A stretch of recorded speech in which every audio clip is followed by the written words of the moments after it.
ಎಲ್ಲರಿಗೂ ಶರಣು. ಶ್ರೇ react YouTube ಚಾನಲ್ಗೆ ಸ್ವಾಗತ. ರೆಡ್ಡೇ ಆಗ್ಬೇಕಾಗಿತ್ತು, ಬ್ಲಡ್ಡೇ ಆಗೋಯ್ತು.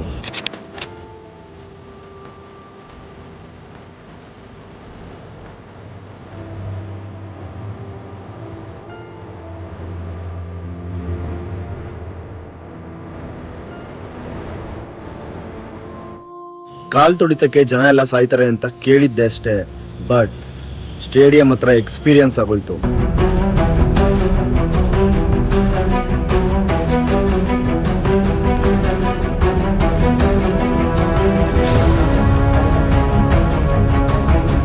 ಗೇಟ್ ಹತ್ರ ಯಾವ ಪರಿಸ್ಥಿತಿ ಇತ್ತು ಅಂತಂದ್ರೆ,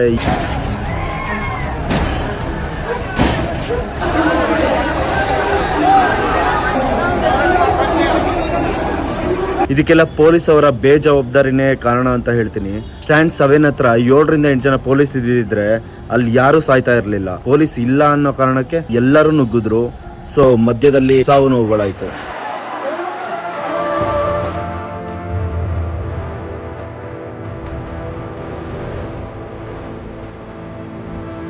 ನಾವು ಕಸಿನ್ಸ್ 3 ಜನ ಹೋಗಿದ್ವಿ.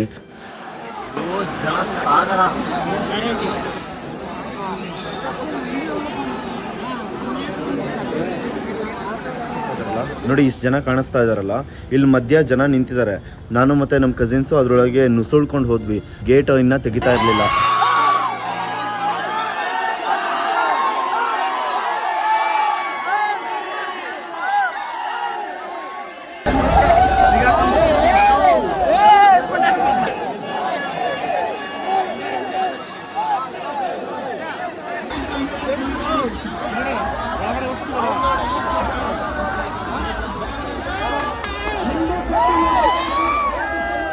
ಗೇಟ್ ತೆಗಿಯಕ್ಕೆ ಶುರು ಮಾಡಿದ್ದಾರೆ. ಒಂದೇ ಒಂದು ಗೇಟ್ ತೆಗೆದಿದ್ದಾರೆ. ಇನ್ನೊಂದು ಗೇಟ್ ತೆಗೆದಿದ್ರೆ ಅಟ್ಲೀಸ್ಟ್ ಜನನಾದರೂ ಒಳಗಡೆ ಬೇಗ ಬೇಗ ಹೋಗ್ತಾ ಇದ್ರು.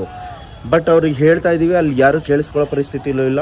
ಇಲ್ಲಿ ಜನಗಳು ಹೇಳಿದ್ರು ಅವರು ಕೇಳ್ತಾ ಇಲ್ಲ.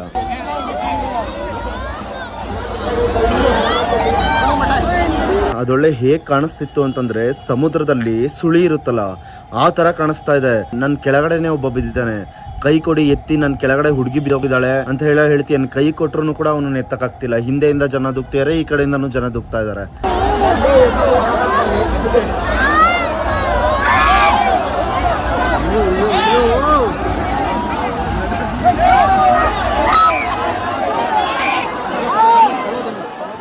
ನಾವು ಕಸಿನ್ಸ್ 3 ಜನ ಹೋಗಿದ್ವಿ. ಅವರೇ ಒಂದ್ ಕಡೆ, ನಾನೇ ಒಂದ್ ಕಡೆ. ಯಾಕಾದ್ರೂ ಅಲ್ಲಿಗೆ ಹೋದ್ವು ಅಂತ ಅನ್ನಿಸ್ಬಿಡ್ತು. ಅಲ್ಲೇನಾಗಿದೆ ಅಂತಂದ್ರೆ, ಸ್ಟ್ಯಾಂಡ್ ನಿಲ್ಸಿರ್ತಾರಲ್ಲ, ಅದ್ ಕೆಳಗಡೆ ಬಿದ್ದೋಗ್ಬಿಟ್ಟಿದೆ. ಎಲ್ಲರ ಕಾಲು ಅದ್ರೊಳಗೆ ಸಿಗಾಕೋತಾ ಇದೆ. ಚಪ್ಲಿ ಶೂ ಎಲ್ಲಾರ್ದು ಅಲ್ಲೇ ಸಿಗಾಕೊಂತು. ಸುಮಾರು ಜನಕ್ಕೆ ಕಾಲ್ ಲೇಟ್ ಆಯ್ತು. ಎಲ್ಲರೂ ಕೆಳಗೆ ಬೀಳಕ್ ಕಾರಣ ಅದೇ, ಆ ಗೇಟ್ ಕೆಳಗಡೆ ಬಿದ್ದಿದ್ದಕ್ಕೆ ಅಲ್ಲೆಲ್ಲ ಕಾಲ್ ಸಿಗಾಕೊಂಡು ಸುಮಾರು ಜನ ಕೆಳಗಡೆ ಬಿದ್ರು. ಗೇಟ್ ಕಾಣಿಸ್ತಾ ಇದೆಯಲ್ಲ, ಅದ್ರ ಮುಂದೆ ಜನ ಎಲ್ಲ ನಿಂತಿದಾರಲ್ಲ, ಅಟ್ಲೀಸ್ಟ್ ಆ ಕಡೆ 4 ಜನ ಪೊಲೀಸು, ಈ ಕಡೆ 4 ಜನ ಪೊಲೀಸು ಫಸ್ಟ್ಗೆನೆ ಇದ್ದು ಬಿಟ್ಟಿದ್ರೆ ಇಷ್ಟೊಂದೆಲ್ಲ ಸಮಸ್ಯೆನೇ ಆಗ್ತಾ ಇರಲಿಲ್ಲ.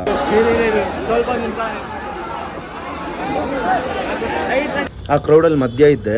ಅಲ್ಲಿ ನಾನು ನೋಡಿದೆ, ಅಲ್ಲಿ ಸಿಚುವೇಶನ್ ಪಕ್ಕ ಇಲ್ಲಿಂದ ಹೋಗಲಿಲ್ಲ ಅಂತಂದರೆ ಏನಾದರೂ ಆಗೇ ಆಗತ್ತೆ ಅಂತ ಗೊತ್ತಾಯಿತು. ಸೊ ನನಗೆ ಸೈಡಿಂದ ವಾಪಸ್ ಹಿಂದೆ ಬಂದುಬಿಟ್ಟೆ. ಅಲ್ಲಿ ಹಿಂದೆ ಇರೋರಿಗೆಲ್ಲ ಹೇಳ್ತಾ ಇದ್ದೀನಿ, ಹಿಂದೆ ಬನ್ನಿ, ಮುಂದೆ ಹೋಗ್ಬಿಡಿ, ಅಲ್ಲಿ ಕೆಳಗಡೆ ಬಿದ್ದಿದ್ದಾರೆ ಅಂತ. ಹಿಂದೆ ಬನ್ನಿ ಅಂತ ಹೇಳ್ತಾ ಇದ್ದೀನಿ. ಏನಕ್ಕೆ ಅಂತ ಕೇಳ್ತಿದ್ದೆ. ಅಲ್ಲಿ ಮುಂದೆ ಬಿದ್ದೋಗಿದ್ದಾರೆ, ಅಲ್ಲಿ ಕೆಳಗಡೆ ಎಲ್ಲ ಏಟಾಗ್ತಿದೆ, ಅವರಿಗೆ ಸಾಯ್ತಾ ಇದ್ದಾರೆ ಅಂತ ಹಿಂದ್ಗಡೆ ಇರೋರಿಗೆ ಗೊತ್ತೇ ಇಲ್ಲ. ಹಿಂದ್ಗಡೆ ಇರೋರಿಗೆ ಆ ನ್ಯೂಸ್ ಗೊತ್ತಿಲ್ಲ. ಸೊ ಇಂಥ ಪರಿಸ್ಥಿತಿಯಲ್ಲಿ ಇದ್ವಿ ನಿನ್ನೆ.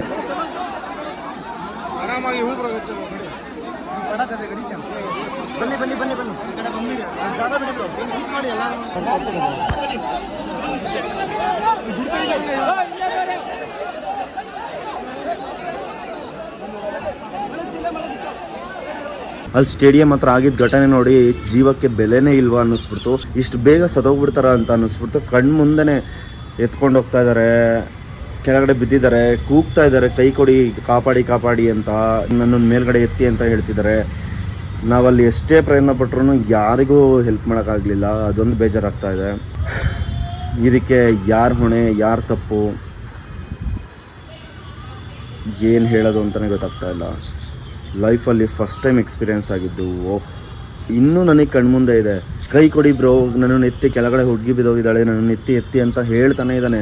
ನನ್ನ ಕೈ ಕೊಟ್ಟರು ಕೂಡ ಈ ಕಡೆಯಿಂದ ಎಲ್ಲ ದುಗ್ತಾ ಇದ್ದಾರೆ, ಹಿಂದೆಯಿಂದೆಲ್ಲ ದುಕ್ಕಿದ್ರು. ಅಲ್ಲ ಆಗಲೇ ಇಲ್ಲ. ಆ್ಯಕ್ಚುಲಿ 18 ವರ್ಷಗಳ ನಂತರ ಕಪ್ ಗೆದ್ದಿರೋದು. RCB ಕ್ರೇಜ್ ಇಡೀ ಜಗತ್ತಿಗೆ ಗೊತ್ತಿದೆ ಹೇಗಿದೆ ಅಂತ. ಅದು ಮತ್ತೆ ಹೇಗೆ ಇಂಪ್ರೂವ್ ಆಗಿದೆ. ಬಟ್ ಈ ಥರ ಸಿಚುವೇಶನ್ ಆಗಬಾರ್ದಾಗಿತ್ತು, ಯಾರು ಸಾಯಬಾರ್ದಾಗಿತ್ತು. ಸ್ಟೇಡಿಯಂ ಹತ್ರ ಯಾರ್ಯಾರು ತೀರ್ಕೊಂಡು ಹೋಗಿದ್ದಾರೋ ಅವರಿಗೆಲ್ಲ ಅವ್ರ ಆತ್ಮಕ್ಕೆಲ್ಲ ಶಾಂತಿ ಸಿಗಲಿ ಅಂತ ಕೇಳ್ಕೊತ ಈ ವಿಡಿಯೋ ಮುಗಿಸ್ತೀನಿ. ಧನ್ಯವಾದಗಳು.